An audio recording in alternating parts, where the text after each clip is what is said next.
The final villain in MHA has just been revealed, and no, it's not All For One. He will destroy the Hero Society on his own terms, and that includes not only the heroes, but even All For One himself.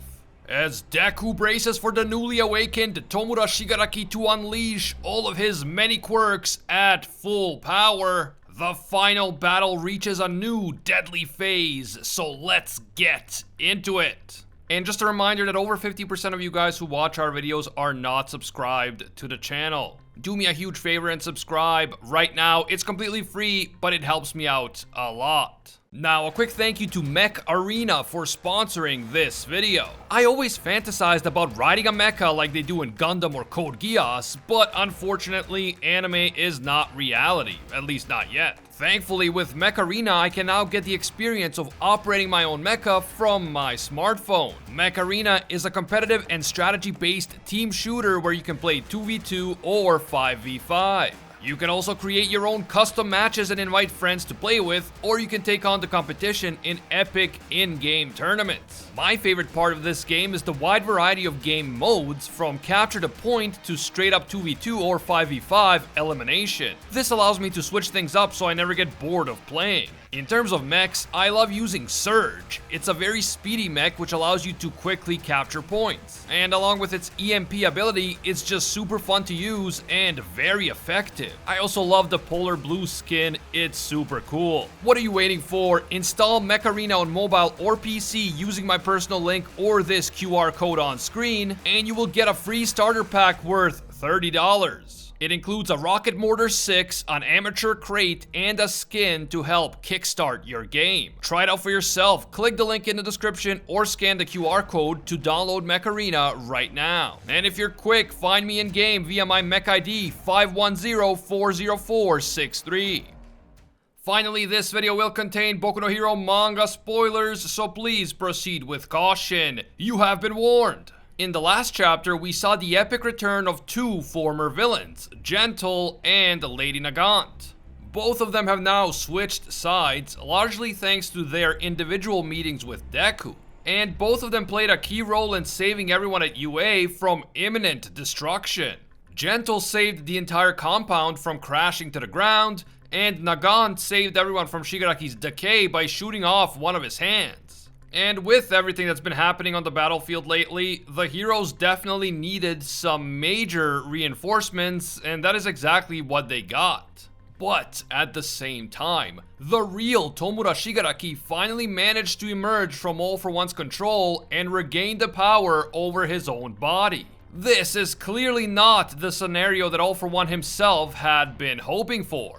He was planning to take complete control of Shigaraki by now and just turn him into a vessel for his own consciousness. Now that Shigaraki is successfully resisting that control, a major internal conflict begins. As we know, All For One already gave up on his original body by using Rewind on it because he thought that Shigaraki was already under his control. He knew that using Rewind would eventually destroy his original body. But that didn't matter to him because he could simply move his consciousness into Shigaraki and live on. But now that Shigaraki has regained control, All For One will be desperate to reclaim his vessel before his time runs out. All For One is not a quitter, so we know that an epic final battle is about to ensue. One that pits full power Shigaraki against full power Deku. But also a fight between the will of Shigaraki and the will of One For All. This is a battle that will have both external and internal dimensions. The latest chapter starts off with an explanation of how Lady Nagant ended up on the UA battlefield. After being injured by that explosion, she was held at the Central Hospital, the same place where Kurogiri had also been kept. Now, Lady Nagant was being held there as an injured prisoner. But after Kurogiri was broken out and chaos ensued, she also made a break for it. Dr. Super Mario ran after her and warned her that she shouldn't be moving. Her injuries still haven't fully healed yet, and her very serious wounds could reopen if she doesn't go back to bed. But Nagant doesn't care about any of that. She remembers Deku's words and how he asked her to please fight alongside the heroes. Nagant is determined to atone for her past sins by living up to Deku's expectations and helping the heroes in their time of need. It is a very desperate moment for the heroes, so Rocklock decides to take responsibility for Lady Nagant. He briefs her about the situation on the battlefield and lets her join the fight. Now, of course, Rocklock knows that Lady Nagant was a villain just a little while ago, but their situation is desperate and they need all the help that they can get. That is when we're brought back to the end of the previous chapter, with Lady Nagant taking out Shigaraki's right hand in order to stop him from using the K on the entire UA complex. Her encounter with Deku reminded her of her younger years, when she had a positive view of heroics and wanted to change the world for the better. And so, both Nagant and Gentle decided to reform their lives due in part to their encounter with Deku, who is just so noble and heroic and good that he can turn villains into heroes with nothing but a tiny sprinkle of Tak no Jutsu. And okay, I realize that Deku is the main character of the story, so of course he's going to be portrayed as a great hero and a great person. But does anyone else think that this is getting to be a bit much? At this point, Deku seems to have almost Jesus-like Messiah effects on people, where just one encounter with him leads them to turn their entire lives around. Don't get me wrong, I do think that both Gentle and Nagant switching sides to the heroes makes sense, and even if Stain does it, it would also make sense. But I don't think we need to make the main reason behind that the fact that Deku is so awesome and inspirational that just spending some time around him immediately makes you a better person. Maybe I'm overthinking this, but I'd like to see more complexity to these massive character turnarounds aside from just Deku made me see the light. What do you guys think? Is Horikoshi laying it on a bit thick with all the Deku worship, or are you cool with it? Drop me a line down in the comments. The chapter then shifts focus to Shigaraki and his ongoing internal struggle with All For One. During a dramatic internal conversation with his master, Shigaraki says that he knows everything. He knows that All For One brought him up to become his vessel, and that he picked him in particular because he wanted to torture All Might with the knowledge that his own former master's grandson became a villain. And All For One was well on his way to achieving his goals. He had succeeded in merging their personalities together, and he absorbed Shigaraki's hatred with the intention of using it to finally steal One For All. But Shigaraki reveals that he hated all of that, and even if he couldn't resist openly, he secretly hid his origin deep inside the depths of his heart. And eventually, the part of himself that Shigaraki had hidden away was able to take back control of his body without All For One noticing. Shigaraki's true original personality never disappeared. It never fully merged with All For One. Instead, it was hiding and biding its time until the moment came to take back his body. All For One now sees that he's screwed up and he needs to act fast.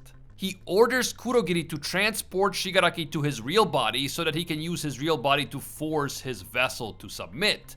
But Kurogiri doesn't obey. Kurogiri is conflicted because even though All For One is technically his master, he was always programmed to protect Shigaraki at all costs. And so this order to forcibly teleport Shigaraki to All For One seems to conflict with Kurogiri's instinct to keep Shigaraki safe. Shigaraki then makes it clear that he doesn't share All For One's goals and that he doesn't care about his master plan. Shigaraki doesn't need to steal One For All, and he doesn't need to control everything like All For One seems to be trying to do. Shigaraki refuses to be All For One's pawn, and he refuses to be corrupted by power. He has never forgotten his own main driving force, his own main goal.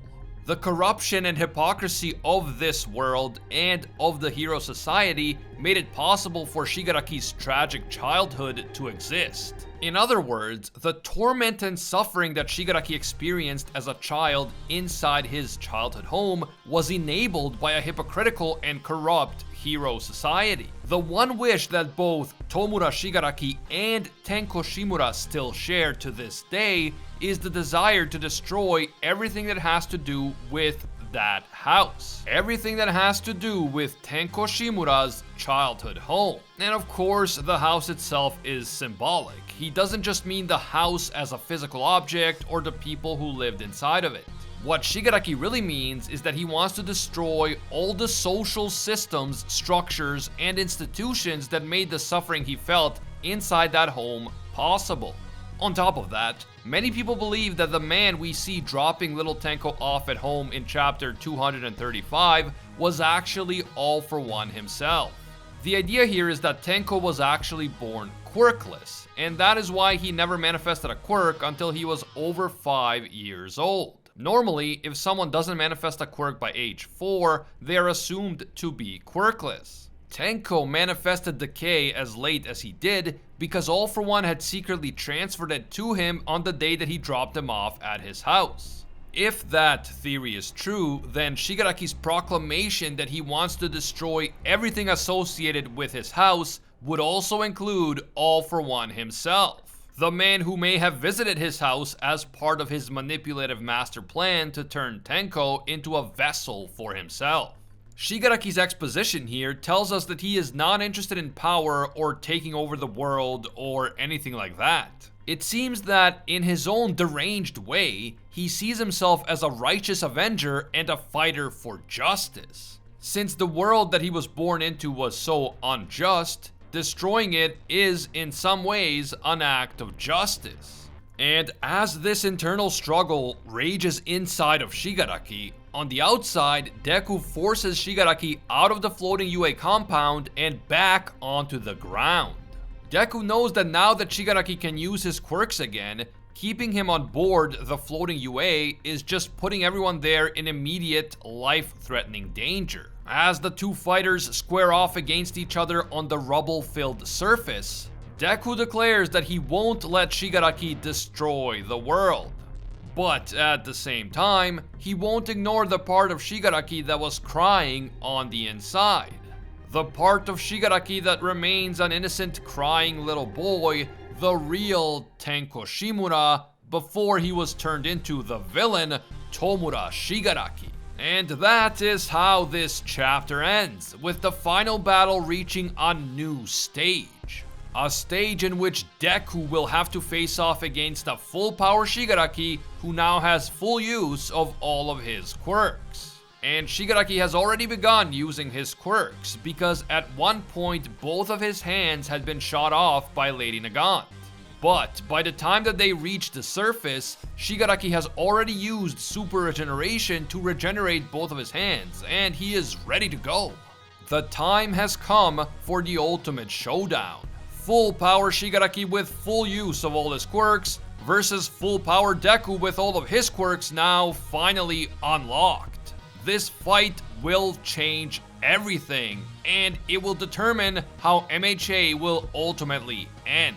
Now we have to talk about a serious subject, and that is the possibility that previous generations of the greatest hero and the greatest villain, All Might and All For One, will be dead by the time this battle is over. For All For One, the death foreshadowing is obvious. He already sacrificed his original body by rewinding it back to its prime because he thought that he could just use Shigaraki's body as a backup. But now that Shigaraki is resisting his control, All For One might end up rewinding himself out of existence altogether. With All Might, things are not quite as obvious, but in the previous chapter, we did see a brief panel where Tsukauchi remembers how All Might walked away from him carrying a briefcase. With how desperate the situation has become for the heroes and hero students, I just can't picture All Might sitting this battle out completely. He will likely join the fight in some capacity, and since he is in his weakened state,